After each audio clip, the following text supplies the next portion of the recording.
kita mau belajar tools AI ini yang alkitabiah, yang bagaimana dengan tools AI ini kita bisa belajar Alkitab. Ada dua hal yang akan aku sampaikan. Yang pertama terkait Alkitab GPT yang tadi sudah banyak di-spill oleh Bu Devi, dan yang kedua tadi Badeno. Apa itu? Nanti kita akan jelaskan satu persatu. Oke, yang pertama Alkitab GPT atau biasanya kita sebut AI Bible, Conversational Bible. Nah, Bapak Ibu, kalau kita lihat Alkitab GPT itu tadi, kalau kita lihat di prompting, bagaimana kita bisa berkomunikasi dengan AI-nya, bagaimana kita bisa diskusi, ngobrol dengan AI-nya. Jadi Alkitab GPT adalah bagaimana cara kita bisa ngobrol, berinteraksi langsung dengan Alkitab yang berteknologi dengan AI. Jadi Alkitab GPT untuk menolong kita bisa berinteraksi dengan Alkitab. Biasanya kalau kita baca Alkitab hanya kita tahu dia, maksudnya kita baca, kita mengerti. Tapi kalau dengan AI, Alkitab GPT, kita bisa tanya jawab dengan Alkitab. Nah, itu nanti kita akan pelajari khususnya bagaimana dengan Alkitab GPT. Jadi dengan Alkitab GPT ini kita bisa lebih interaktif dengan Alkitab, kita bisa berdiskusi, bahkan kita bisa ngobrol konversasional dengan AI-nya atau Alkitab GPT itu sendiri. Nah, Alkitab GPT ini adalah teknologi terbaru daripada Yayasan Lembaga Sabda dengan sistem inovatif gitu ya, untuk kita bisa melakukan PA yang mendalam, bertanggung jawab, relevan, dan juga fun. Nah, Alkitab GPT atau juga tools AI lainnya juga bisa menolong kita untuk jadi alat bantu atau asisten kita dalam ber-PA atau teman diskusi kita di dalam ber-PA. Nah, apa sebenarnya keistimewaan Alkitab GPT kalau dibandingin dengan ChatGPT atau AI lainnya? Nah, Alkitab GPT ini, kalau Ibu Evi tadi sudah sampaikan, sudah di grounding, sudah melewati proses pelatihan khusus gitu ya. Jadi data-data daripada Alkitab GPT itu sendiri dari ratusan dataset yang ada di Yayasan Lembaga Sabda, dari Sabda Board, dari versi-versi Alkitab lainnya, yang pastinya resources yang bertanggung jawab gitu ya, yang Alkitabiah. Jadi hasil daripada jawaban Alkitab GPT dipastikan hasilnya adalah yang Alkitabiah. Gitu. Jadi berdasarkan jawabannya sesuai dengan konteks Alkitab. Nah, Alkitab GPT ini juga banyak fungsinya ya. Ada multi language, bisa pakai bahasa apa aja gitu. Bahkan juga bisa minta bahasa gaul, kita bisa terapkan ke anak remaja. Bahkan juga multifungsi dan juga multi platform. Dan yang paling penting adalah Alkitab GPT itu gitu. Jadi tidak sama dengan ChatGPT, tapi ini kita sudah grounding datanya hanya sebatas dengan resources daripada Sabda itu. Nah, fungsi Alkitab GPT itu sangat banyak Bapak Ibu. Untuk melakukan studi Alkitab sendiri ada banyak fungsi-fungsinya. Yang pasti yang bertanggung jawab dan juga mendalam. Kita di Alkitab GPT sudah bisa untuk kita menampilkan perbandingan ayat dari terjemahan-terjemahan lainnya, atau referensi ayat interlinear juga bisa, ataupun bisa membuat gambar dan banyak fitur-fitur lainnya Bapak Ibu bisa terapkan. Tapi yang paling penting daripada kita ber-PA, yang paling penting dari kita ber-PA dan bagaimana dari kita menggunakan Alkitab GPT, kita bisa menggali lagi lebih dalam, melihat secara luas, dan bagaimana kita lihat konteksnya pada saat itu seperti apa juga, dan bagaimana menerangi hati saya gitu. Kena di dalam hati saya, hati kita. Nah, kalau kita lihat ini adalah salah satu fungsi dan contoh-contoh daripada Alkitab GPT yang Bapak Ibu bisa lihat. Ini adalah bagaimana kita bisa membandingkan ayat-ayat dari Yohanes 2:16, kemudian dari terjemahan lainnya. Ada AYT, itu daripada terjemahan kita daripada Yayasan Sabda sendiri, kemudian dari terjemahan baru, dan juga dalam bahasa Yunaninya atau bisa juga dalam bahasa Ibrani. Nah, ini dibandingkan dengan versi-versi lainnya, ini hasilnya. Kemudian juga bisa kita bertanya terkait topik pembahasan atau yang Bapak Ibu ingin tanyakan terkait Yohanes 3:16 yang mungkin Bapak Ibu belum tahu, Bapak Ibu bisa tanyakan juga di Alkitab GPT. Nih contohnya saya tanyakan apa saja itu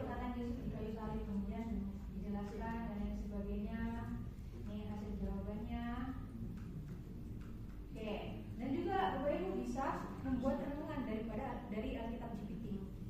Nah, tapi bukan serta-merta langsung dalam satu kalimat buat renungan seperti tadi yang disampaikan, tapi bagaimana itu dari hasil proses kita dan kita jadikan itu sebagai renungan untuk menolong kita bisa menyampaikan renungan ini, atau mungkin kita bisa share ke WA gitu ya.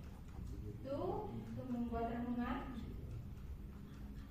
Nah, bisa juga buat gambar dalam banyak style. Ini contohnya ketika penyanyian Tuhan Yesus gitu ya, Tuhan Yesus disalib. Ini dalam style yang biasa. Nah, ini ada contoh style dalam animasi. Nah, Bapak Ibu ketika kita membuat ini tentunya dengan prompt yang Bapak Ibu gunakan ya. Kalau Bapak Ibu tidak sertakan dalam bentuk animasi, nggak berikan dalam bentuk animasi. Jadi di dalam prompt kita juga harus diberikan secara detail. Seperti apa gambarnya, seperti apa nuansanya, seperti apa, atau warnanya dominannya apa. Nah, itu disertakan di dalam prompt Bapak Ibu supaya menghasilkan gambar yang sesuai, detail gitu. Bahkan suasananya, kejadiannya itu disebutkan di dalam prompt kita supaya AI langsung dilihat. Nah, sesuai nih dengan yang kita mau gitu. Nah, tapi juga perlu hati-hati, Bapak Ibu perlu dicek lagi gambarnya. Kadang jarinya cuma 4, kadang jarinya 5 gitu. Nah, itu Bapak Ibu bisa cek lagi hasilnya daripada AI. Nah, selain ini juga bisa bentuk dalam Lego. Ini bisa buat menarik anak sekolah minggunya ya, atau dibuat dalam bentuk Roblox card gitu, stylenya gitu. Nah, ini dalam bentuk Lego. Wah, ini seru nih dalam bentuk Lego untuk bisa menarik anak sekolah minggu bisa melihat gitu. Ini dalam bentuk Lego. Nah, ini contohnya juga hasil generasi lain terkait Daniel dan juga Nuh gitu ya. Nah, ini gambarnya. Nih, seperti ini contohnya.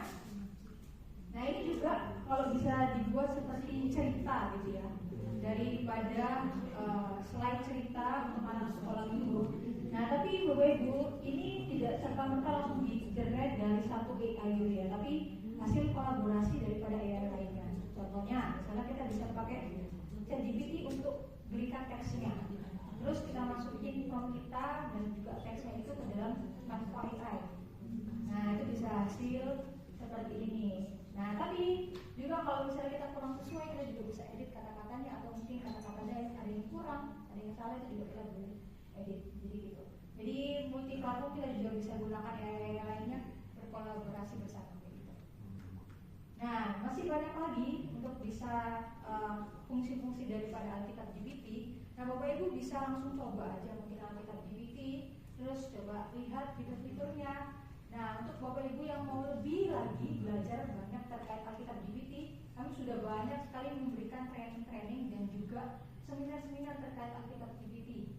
Nah, Bapak Ibu bisa kunjungi ini di situs live.org, kemudian dari situs ai.org, atau di situs center juga. Nah, di situ akan ada tutorial-tutorial terkait Alkitab GPT dan juga penjelasan lainnya terkait Alkitab GPT. Alkitab GPT sendiri banyak cara aksesnya. Bapak Ibu bisa langsung klik di Google, tulis Alkitab GPT, itu langsung keluar. Atau bisa langsung kunjungi situs-situs daripada Yayasan Lembaga Sabda sendiri, itu sudah banyak yang ada AI-nya. Bisa salah satunya di ai.sabda.org, GPT.sabda.org, kemudian kalau mau lihat studi di situs Alkitab Sabda, itu untuk kita, mungkin Bapak Ibu sudah tahu, itu sudah ada AI-nya, ada Alkitab GPT-nya, untuk kita bisa langsung belajar tanya-tanya tentang apa yang akan kita gali. Nah, ini masih banyak, ada di Akademi dan lain sebagainya. Dan juga ada aplikasinya kalau Bapak Ibu mau pakai, masih di Play Store, tapi kalau di iOS masih belum ada. Jadi masih di Play Store aja. Nah, Bapak Ibu bisa gunakan untuk bisa di-download dalam di HP Bapak Ibu semuanya. Terus selanjutnya, selain Alkitab GPT, ada juga salah satu tools yang Bapak Ibu bisa gunakan, yaitu tools yang Alkitab dia untuk Bapak Ibu bisa belajar, yaitu Badeno. Badeno ini singkatan dari baca, dengar, dan juga nonton. Baca dengan nonton Alkitab bersama. Nah, kalau Bapak Ibu lihat, Bapak Ibu langsung bisa kunjungi itu di sabda.id/Badeno. Nah, itu nanti langsung keluar situs Badeno. Nah, situs Badeno ini Bapak Ibu adalah, jadi saya sebutkan baca dengan nonton. Jadi di dalam satu situs kita bisa membaca, bisa nonton, bisa mendengar satu kali. Jadi nggak perlu pindah-pindah. Biasanya kita baca dalam situs ini, dengarnya dalam situs ini, tapi enggak. Ini dalam satu situs kita bisa baca, bisa dengar, bisa nonton Alkitab. Nah, ini di juga oleh Yayasan Lembaga Sabda. Dan ini jadi Alkitab Multimedia abad ke-21 media plus Bible. Oke, nah sekarang lebih menariknya Bapak Ibu, tidak hanya baca dan nonton, tapi ada Badino Plus. Badino Plus itu adalah Badino AI. Ini adalah contoh tampilannya untuk situs Badino. Nah, di sini Bapak Ibu bisa lihat ada rencananya. Di sini ada beberapa rencana dari PB, PL untuk dibaca secara berurutan untuk selama 1 tahun. Kemudian Bapak Ibu juga bisa pilih pasalnya secara manual untuk bisa belajar Alkitab. Nah, ini ada panduannya terkait metode-metode PA yang bisa Bapak Ibu pelajari juga. Nah, ini contohnya. Nah, tadi Badino, jadi contoh gambarnya seperti ini. Ada baca di sini, Bapak Ibu bisa pencet plus untuk bisa keluar hasil bacaannya sesuai dengan ayat yang Bapak Ibu inginkan. Kemudian dengar, nanti Bapak Ibu bisa dengar. Jadi Bapak Ibu bisa klik dengar sambil mendengarkan sambil membaca juga. Bisa juga sambil nonton sambil membaca juga. Gitu. Nah, lihat di paling bawah di sini itu ada tulisan plus. Jadi Badino Plus. Ini contohnya untuk bagian baca, kemudian bagian dengar, dan juga ini bagian nonton. Di sini ada dari Lumo, kemudian ada dari film khusus ya. Nah, terus masuk ke dalam bagian plus. Badino Plus ini apa? Badino Plus ini adalah Badino Plus AI. Nah, di dalam Badino Plus ini kalau kita turun di bagian bawah Badino Plus itu kita bisa belajar banyak terkait studi Alkitab, pertanyaan-pertanyaan, bahkan juga ada renungan sama hasil-hasil seperti nama-nama tokoh atau tempat dalam ayat yang kita pilih. Dan yang paling menarik itu bagaimana kita bisa langsung interaksi dengan AI. Nah, Badino AI. Nah, di dalam Badino AI sendiri itu ada banyak tuh. Dari hasil ringkasannya, pengantarnya, topiknya, nama, kata kunci dan lain sebagainya. Hasil daripada Badino ini sudah hasil daripada browsing daripada Sabda. Jadi kita sudah kurasi, kita sudah cek apakah sesuai dengan Alkitab, dan itu hasilnya sudah sesuai dengan Alkitab. Jadi diberikan di dalam Badino AI. Nah, di dalam Badino AI sendiri, kalau kita lihat datasetnya itu tadi seperti yang saya sampaikan, datasetnya itu adalah berdasarkan Alkitab dan juga bahan-bahan Sabda. Jadi kita sudah kurasi, hasilnya ada di dalam Badino AI. Nah, dalam Badino AI dari Badino AI sendiri, nah kita nggak perlu berikan prompt gitu Bapak Ibu, karena sudah ada prompt di belakangnya untuk bisa dihasilkan jawaban-jawaban itu. Jadi kita bisa lihat, oh berdasarkan latar belakang seperti ini dan lain sebagainya. Berbeda dengan kayak tadi kita lihat tuliskan prompt satu persatu gitu. Nah, ini adalah contoh hasil daripada Badino AI. Ini ringkasannya dari Yohanes pasal 3, kemudian ada latar belakang, pengantar latar belakang, ada kata kunci, dan banyak lain sebagainya. Mungkin kalau Bapak Ibu ketika mempelajari itu ada hal-hal yang ingin ditanyakan atau mau dipelajari lebih dalam, atau coba misalnya, oh kayaknya kata penting ini nggak dibahas nih di dalam Badino AI. Nah, Bapak Ibu bisa langsung lanjut ke PA dengan AI. Nah, itu langsung masuk ke dalam Alkitab GPT untuk Bapak Ibu bisa belajar terkait ayat yang Bapak Ibu inginkan. Nah, di dalam Badino ini sendiri juga dilengkapi dengan banyak sekali tools. Gitu. Salah satunya selain kita bisa ber-PA dengan Alkitab GPT, di sini ada tools yang tadi kita sudah pelajari, AI Square, terkait metode AI Square, sekaligus bisa review, dan juga ada contekan untuk prompt fokus ya. Jadi Bapak Ibu kalau ingin bertanya lagi lebih dalam, Bapak Ibu bisa tuliskan di sini di dalam prompt-nya, tentunya dengan prompt yang vokalis atau fokus itu. Nah, untuk bahan-bahan dan juga alat-alat lainnya, Bapak Ibu bisa langsung kunjungi ini Toolkit AI for Guns, atau bisa kunjungi gpt.sabda.com. Nah, di situ ada banyak alat-alat yang bisa Bapak Ibu gunakan, Alkitab GPT dan lain sebagainya. Untuk Bapak Ibu bisa gunakan, bisa pakai dengan belajar Alkitab kayak gitu. Jadi pada dasarnya memang semua tools yang ada di Sabda itu Alkitab dia yang bertanggung jawab, dan bagaimana kita juga sebagai pemakainya harus menggunakan itu untuk kemudian. Itu terkait alat-alat. Apakah Bapak Ibu ada pertanyaan terkait Alkitab GPT ataupun Badino? Kalau nggak ada, saya serahkan ke Ibu Evi untuk lanjut selanjutnya.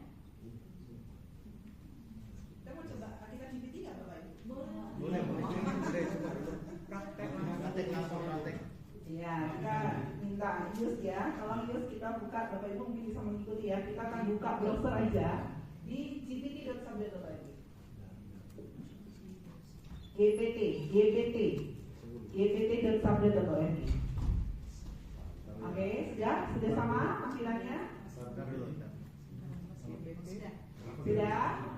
gpt.sabda.org. Sudah ya? Oke, silahkan scroll ke bagian bawah. Di bagian bawah itu ada artikel GPT. Sudah ketemu?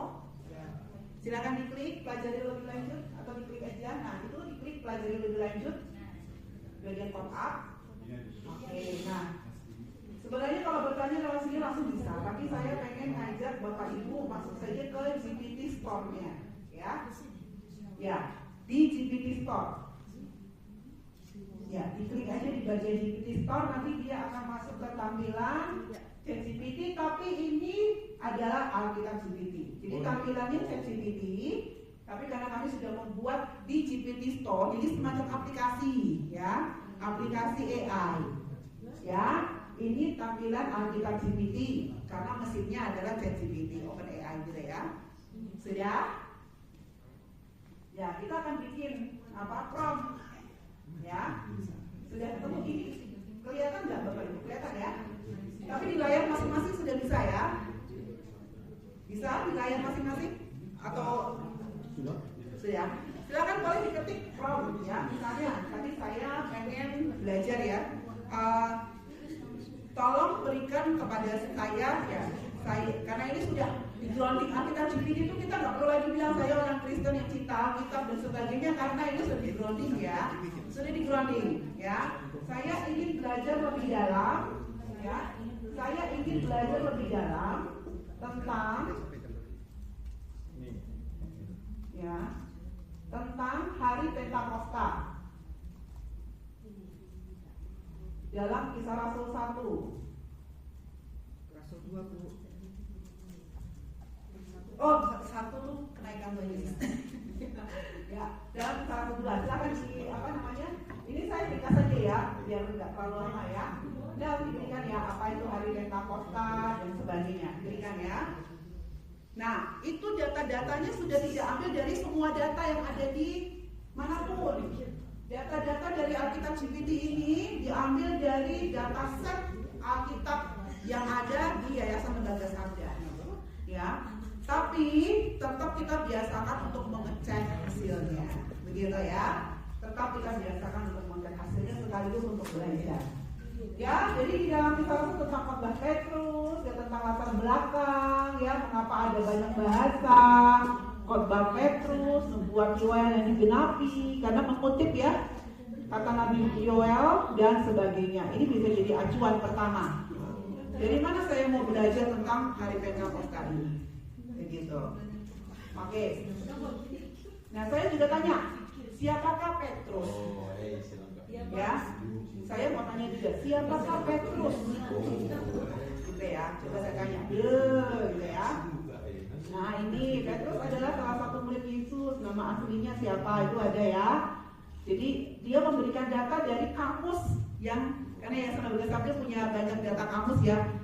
Dari kamus-kamus pekerjaan Petrus apa, kepribadian Petrus seperti apa, gitu ya. Nah sekarang tadi saya coba, ya ceritanya kita udah ini ya.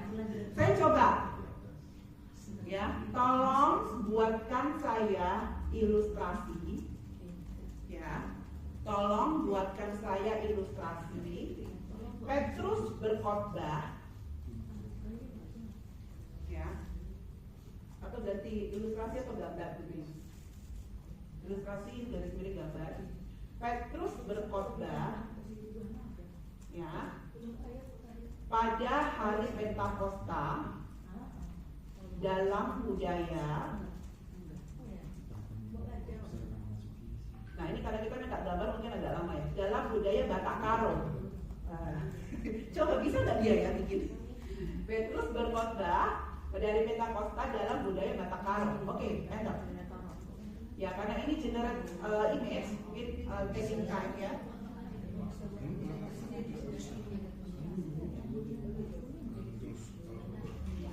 Tergantung kecepatan internet, text time bisa Oh, kenapa tidak bisa, Pak? Ini Bapak? Maaf, tidak. Ini oh, Bapak buka pakai aplikasi ya? Kalau aplikasi memang tidak bisa, Pak. Makanya saya ajak lewat GPT Store ini. Jadi ketahuan kan perbedaannya apa? Ini text file ternyata. Sudah ada yang dapat gambar? Makanya tadi bukanya pakai GPT Store. Kalau pakai aplikasi memang belum bisa, ya. Pakai aplikasi untuk gambar belum bisa, begitu, ya. Berarti, Ya, kalau aplikasi harus login, ya. berarti ini lisensinya sudah lisensi Sabda ya? Iya. Oh, berarti masuknya dari Sabda bukan lagi dari GPT. Bukan, ya. Mesinnya yang pakai mesin OpenAI. Jadi dalam proses begini kan sama nih fiturnya, cara kerjanya dengan GPT. Cuman ini teknologianya sudah teknologi Sabda ya? Bukan teknologi saja, Pak. Alkitab, Pak. Alkitab ya? Alkitab. Ya. Tapi sudah prosesnya Data setnya itu sudah data set dari bahan-bahan sertifikat Sabda. Iya. ya. Iya. Lebih Di Sabda bukan cuma AI, Pak. Banyak ya. Jadi sudah lebih spesifik ya? Sudah. Ya. Rumah adatnya rumah adat Batak. Nah, berarti salah ini rumah adat Batak bukan Batak Karo. Protes. Kalau ada mineral Ini ya jadinya. Ini benar nggak ini? Ini Batak juga ya? Salah. Nah, Itu toba itu. nah, ini toba. Nah, ini Batak toba. Harusnya Batak Karo seperti ini. Nah, diberikan rinciannya. Nah, itulah. Kan saya nggak tahu. Ternyata Batak itu ada banyak ya. Batak toba, Batak apa? Batak Karo. Ternyata Horas itu tidak bisa digunakan di Batak Karo. Batak Karo itu maju-maju, gitu ya. Nah, saya diajarin teman saya orang Batak sebelum kesini. Nanti kalau menyapanya jangan Horas ya, Mbak. Apa? Maju-maju. Oh. Dia Kuta Barat ya. Kuta Barat itu dari Batak mana itu? Toba ya. Jelas kita dari timur lah, dia barat. Oh. Ada lagi satu Marpaung. Nah, Marpaung itu Batak Karo. Batak Toba juga. sendiri gitu. Bu, saya kok nggak ada gambarnya Bu? Itu kenapa? Nih, dia bilang gini kan. Maaf katanya. Dia bilang, kan saya minta kan saya dulu kan. Terima kasih. Itu pakai apa ya itu? Alkitab jadi. Iya. Dari sekolah bisa. Coba. Bentar, ini tadi dari GPT Store bukan Ibu? Ini langsung dari situ ya, dari situsnya ya Bu ya? Iya, situ sih. Iya, harus masuk lewat GPT Store-nya. Iya. Baik dulu. Iya. Sudah betul belum Ibu? Masih salah ya? Belum bisa nih. Iya, jadi harus masuk ke GPT Store. Bagaimana? Oh, tadi langkah-langkahnya sebelum ini sebentar. Ini Ibu gpt.sabda.org aja Ibu tadi. Ini ganti. Tapi Ibu tadi harusnya masuk dari GPT Store-nya di dalam situs itu. Oh, iya. Di enter aja. Jangan dari atas itu Pak, di bawah, scroll ke bawah. Oh, ini Alkitab GPT diklik ya. Lalu pelajari lebih lanjut. Lalu ke bawah, scroll ke bawah. Ya. Lalu GPT Store. Ya, no. Nah. Ini. Nah, tampilannya harus tampilan seperti ChatGPT. Itu. Jangan pakai aplikasi juga. Kalau saya tuh pakai aplikasi untuk yang mendesak, yang cepat, gitu ya. Karena kadang dia tidak apa namanya. Kalau untuk buka GPT Store agak berat. Hanya untuk teks saja biasanya. Nah, kita bisa bikin macam-macam ya dengan ini. Tadi GPT. Istilah budaya kau ini belum familiar. Nah, dikenalkan dulu aja Pak. Ini gambar. Ini cuma bahasanya aja benar. Tapi Sebelah ini ini rumahnya? Batak Toba, ini kan tulisan Batak Toba. Oh, Ini begitu. Jehovah. Jehovah DKT Ya. 19. Nias. Nah, tulisannya Jehovah. Tapi ini Jehovah. Yang mana? Ini pelajari lebih lanjut. Ini ya, klik aja itu. Nah, itu di bawah. Sorry. Di bagian pelajari lebih lanjut ya, pelajari lebih lanjut. Bisa di lalu di bagian bawah ini di bawah. Di scroll.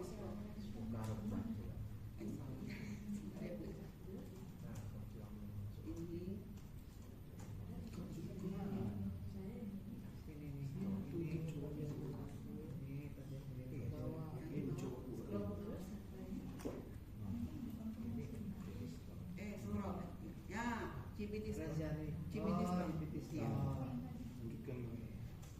Iya. Emang dia belum kenal orang tua. Nah itu bisa diberi di saya sering marahin nggak kayak gini sampai saya dapat seperti yang saya mau. Atau saya beri contoh, misalnya kita punya contoh rumah data karo gitu ya. Ini contoh aja ya, sebenarnya kan kita nggak perlu ya maksudnya. Cuma untuk lebih kritis lagi, kita beri contoh ini loh bentuk rumah Batak Karo itu seperti ini. Kita punya gambarnya, kasih ke dia, ya nanti dia bisa dibuatkan seperti ini. Begitu. Jadi kita ajarin, makanya kan dia machine learning ya. Kita ajarin dulu. Oke, bagaimana? Sudah. Pakai Alkitab GPT akan lebih dan sangat menolong dan kita tahu ya data-datanya akan lebih bertanggung jawab begitu. Baik, ya saya mau kasih penutup, tambah bonus ya. Saya mau kasih penutup dulu. Ya nanti bisa belajar sendiri untuk Alkitab GPT ini. Ya, saya mau kasih penutup untuk ini ya, untuk review. Kita sudah sampai kepada 4 pilar ya untuk kita belajar. Lengkap sudah kita dapat ya. Oke, ya. Yang pasti ingat ya, ketika kita menggunakan AI is dangerous. AI itu bahaya sekali. Ya, tadi kita sudah merasakan sendiri ya. Kita coba-coba dan pasti kita tahu bahayanya apa. Kalau sampai kita tidak punya critical thinking ketika kita memanfaatkan AI, kita tidak punya banyak pengetahuan akan Alkitab ketika kita memanfaatkan AI, dan kita tidak punya banyak bank data untuk tadi menilai, oh ini bukan rumah ini, nah itu sudah mulai kita lakukan belajar mengasah pikiran kita supaya lebih kritis lagi ya. Nah AI is dangerous kalau kita menggunakannya bukan untuk tujuan, motivasi dan cara yang benar, yaitu apa? Tujuan, motivasi dan cara benar kita menggunakan AI adalah apa? Untuk kemuliaan Tuhan, gitu ya. Nah, ini 4 pilarnya. Miliki literasi AI. Tadi yang sesi pertama ya, lalu punya skill AI prompting, miliki literasi Alkitab, lalu miliki learning AI, konsep belajar yang baru. Mulai dari kita belajar tools dan belajar cara-cara yang baru. Pilar yang pertama, ketika kita mau cerdas AI, yang pertama yang harus kita punya adalah kecerdasan AI. Punya literasi AI. Jadi tidak hanya sekedar tahu apa itu AI, apa manfaatnya, apa bahayanya, tapi kita harus melengkapi diri kita dengan kecerdasan digital. Ya, ada 8 aspek kecerdasan digital, Bapak Ibu Saudara sekalian ya. Screen time management. Waktu kita scrolling, kita bisa nggak membatasi waktu? Cyberbullying management ya. Apakah kita bisa memastikan ya kita terhindar ketika kita dibully lewat online, atau apakah kita melakukan bullying lewat online? Kalau kita masih sering melakukan hal itu ya mungkin kita belum cerdas secara digital atau kita terkena bully ya. Cyber security management, bagaimana kita memprotek data-data kita ya, atau kita melindungi data-data rekan-rekan kita. Digital empathy, ya kemampuan untuk kita bisa merasakan empati kepada mereka yang sedang melakukan aktivitas di dunia digital, sehingga kita akan bersikap hati-hati ya dan menjaga perasaan ya orang lain walaupun itu kita lakukan secara online. Lalu kecerdasan berikutnya adalah jejak digital. Jejak masa lalu itu ya, jejak masa lalu itu bisa hilang Bapak Ibu Saudara sekalian ya. Kenangan itu bisa hilang, tetapi jejak digital tidak akan pernah hilang. Sekali kita posting sesuatu, kalaupun kita hapus, itu tidak pernah dihapus. Itu sudah tertinggal. Jadi hati-hati dengan jejak digital kita ya. Lalu yang berikutnya adalah ini privacy ya. Iya, privacy management gitu ya. Privacy management. Pastikan kita menjaga privacy ya. Menjaga privacy management, kita punya kata sandi, punya 2 langkah gitu ya. Jangan misalnya kita membuka akun bank kita dengan wifi umum, itu tidak boleh sama sekali ya. Itu bisa menyebabkan seringkali kita kebobolan dan sebagainya ya. Gunakan jaringan-jaringan yang aman dan sebagainya. Lalu digital citizen identity ya. Pastikan ya kita juga punya identitas yang bisa dipercaya, tetapi juga jangan terlalu kita sembarangan mengungkap identitas kita di dunia maya, tapi tetap harus bertanggung jawab dengan identitas kita di dunia maya. Nah, ini adalah kecerdasan digital yang harus kita miliki dan kita biasakan. Nah, ini kan dibangun ya berdasarkan prinsip-prinsip umum. Tetapi kita sebagai orang percaya juga harus punya ya kecerdasan digital Kristen. Apa itu? Nah, saya mengajak nanti ya bisa melihat ya di dalam ini ya konten kami seminar di Christian Digital Quotient. Bagaimana tadi screen time management ya, bagaimana untuk cyberbullying-nya, privacy-nya, jejak digitalnya berdasarkan Alkitab, bagaimana kita bisa melakukan dan mengaplikasikannya dalam dunia digital ya. Nah, tetapi ya ketika kita melakukan atau ketika kita ingin belajar AI dengan lebih baik, pastikan kita punya literasi AI atau AI quotient yang kita dasarkan pada prinsip-prinsip Alkitab. Karena kecerdasan digital maupun AI quotient ini dibangun berdasarkan prinsip-prinsip universal yang membuat itu adalah orang-orang yang tidak percaya kepada Tuhan.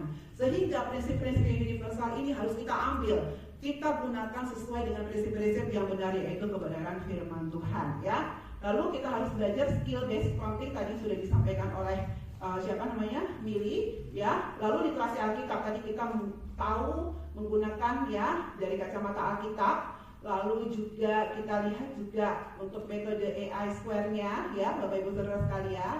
Lalu ya tadi kita sudah belajar ya ini tentang amati, awali, investigasi, ajaran dan implementasi.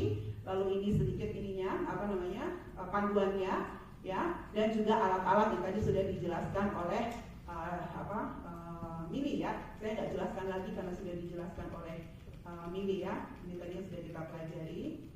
Oke. Nah, lalu berikutnya adalah cara belajar ya yang baru dengan konsep yang baru ya. Nah, ini ya.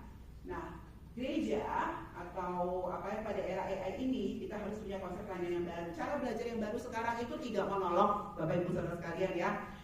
Cara belajar yang baru itu adalah sekarang learning on demand. Ya, orang